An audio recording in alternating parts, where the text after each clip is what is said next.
నండూరి శ్రీనివాస్ గారు. అవును. ఈత అతను ప్రమోటర్ అండి. ప్రమోటర్ ఏంటి? 100% అండి.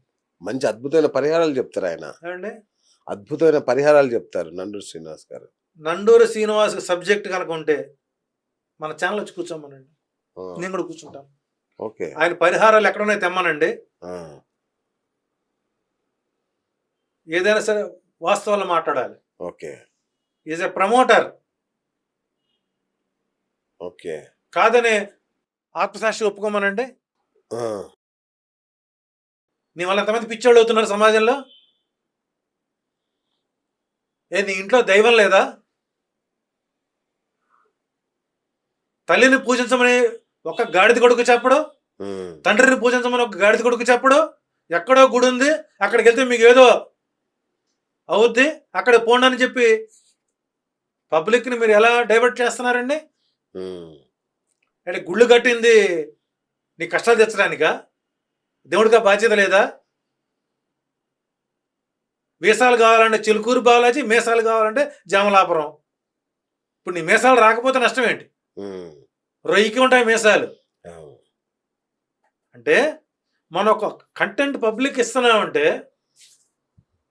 ఎంతవరకు అందులో పాసిబిలిటీ ఉంది? మనము తినేటువంటి పప్పు దినుసులలోనే నవగ్రహాలు తింటున్నాంగా మనం. పెసలు తింటున్నామా? బుధుడిని పెసరట్టుగా తింటున్నామా? అవునా? గురుడిని శనగపిండి చేసి తింటున్నామా? బియ్యాన్ని చంద్రుడు తింటున్నామా? గ్యాస్ ముట్టించి గోధుమలు తీసుకుని సూర్యుడిని తింటున్నామా? ఉలవ చారు కేతువుని తింటున్నామా? నవగ్రహాలను మనం ఆహారంగా తింటున్నాం. మళ్ళీ వాళ్ళని పూజిస్తాం మనం. మన ఇంట్లో ఉండేటువంటి పప్పు దినుసుల్లోనే పరిహారాలు ఉన్నాయి. ఓకే. అవి చెప్పరు. అవి చెబితే వీళ్ళ దగ్గరికి ఎవరు రారు. ఓకే. వాళ్ళకి ఏం చెప్పాలి? అద్భుతం ఏదో చెప్పేయాలి. ఆ గుడి పుట్టినటువంటి చరిత్ర నా దగ్గర 108 దేవాలయాల ప్రసిద్ధ దేవాలయాలు కనుమరుగైపోయినటువంటి గ్రామాలు, వాటికి సంబంధించిన శాసనాలు నా దగ్గర ఉన్నాయి. నేను ఏ రోజు బలానికి గుడికి వెళ్ళి నేను పూజ చేయమని చెప్పలేదే. నీ తల్లిదండ్రులను పూజించమని చెబుతాను నేను. నిత్య దైనందిక జీవితంలో భాగంగా దీపారాధన, దైవారాధన, మీ పెద్దల ఆశీస్సులతో మీకు అనుకూలంగా ఉండాలని కోరుకుని మొదలు చెబుతా. తల్లి దండం పెట్టండి. వాల్ పేపర్లో తల్లి ఫోటో పెట్టుకో. నీ గర్ల్ ఫ్రెండ్ ఫోటో దేనికి? నీ కీ ఫోటో దేనికి? ఆమెను తల్లి చేసే ప్రక్రియలో అదే ఉంటే మంగళుడితో పని సామెత తెలుసా మీకు? ఆయనే ఉంటే మంగళుడితో పని ఉందన్న. కాబట్టి ఏంటంటే నండూరి శ్రీనివాసన్ అయితే ఒక ప్రమోటర్ అంతే. ఓకే. ఓకే. దొరకడు మొహం నేను చూడ, నా మొహం వాడు చూడాల. కానీ ఆయన వీడియోలను చూశాను నేను. బ్లఫ్గా బ్లెండ్గా పబ్లిక్ని చేత డబ్బు ఖర్చు పెట్టించడమే. నండూరి వారు చెప్పారు కాబట్టి వెళ్ళిపోవాలి. నువ్వే కూర్చో, వేషం వేసి కూర్చో, నీకు వస్తా రూపాయి నీకే వస్తుందిగా. అంటే గురుగారు పరిహారాల కోసం ఆలయాలకు వెళ్ళక్కర్లేదా? ఏమండి? ఆలయాలకు వెళ్ళక్కర్లేదు, ఆలయ దర్శనం మంచిది అంటారు కదా. మార్నింగ్ వాకులు అనేవి ఇప్పుడు లేటెస్ట్గా మనకు అర్బంలో వచ్చాయండి.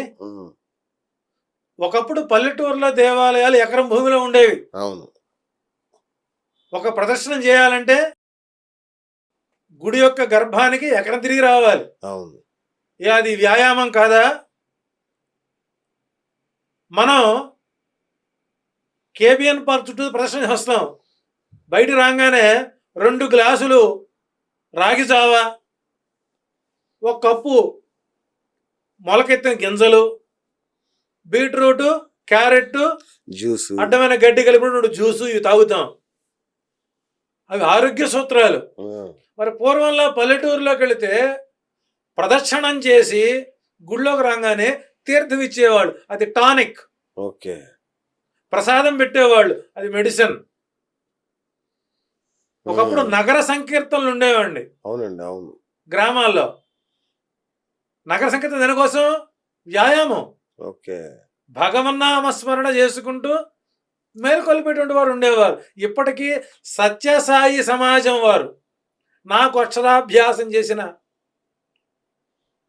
స్వామీజీ సత్సంగాల వాళ్ళు ఇప్పటికీ అర్బన్లోను రూరల్లోనూ నగర సంకీర్తనలు చేస్తున్నారు, మేలుకొలుపులు చేస్తున్నారు. బా. ఇక్కడ వ్యాయామం వెళ్ళేది దేనికంటే ఇంట్లో చేతిలో కుక్కలు ఉంటాయండి, అవి ఇంట్లో గలీజ్ చేస్తాయి, అవి పట్టుకుని వాకింగ్కి వస్తున్నారు. అవును. ఎప్పుడైనా నీ మనవాడిని నీ కొడుకుని ఆ రకంగా చేతితో నడిపించావా? ఇంత దరిద్రం అంటే ఆ కుక్కల్ని, ఇప్పుడు కుక్క అని కూడా క్రైమ్ ఏమో మనకు, ఏం లేదు ఏం లేదు. వాళ్ళు బ్లూ క్రాస్ వెంట పడతారు మళ్ళీ మనకు.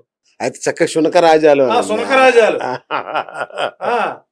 సునకరాజాలు. వాడికి ముడ్డి కడడం, మూతి కడడం, పప్పి లల్లి మమ్మీ చిచ్చి డాడీ కోసమా? ఇప్పుడున్న కన్న కొడుకు చూశాడా?